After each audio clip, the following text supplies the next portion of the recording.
Secretary of state का कहना है कि अमेरिका उन लोगों के लिए अनथक मेहनत कर रहा है जो काबुल एयरपोर्ट पर पहुंचना चाहते हैं ताकि वो अफगानिस्तान से निकल सके। ये उस वक्त सामने आया जब तालिबान कर्फ्यू और चौकियों ने इन लोगों की तादाद को महदूद कर दिया है जो हवाई अड्डे के अंदर अमरीकी जेर इंतजाम इनखला के अमल के मकामात तक पहुंचने के काबिल है।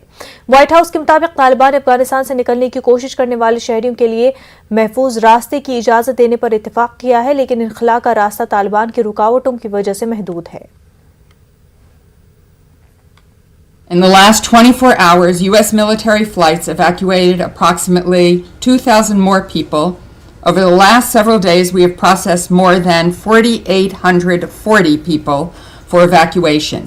We have communicated directly with all U.S. citizens who enrolled with Embassy Kabul with specific instructions about when and where to go for evacuation flights.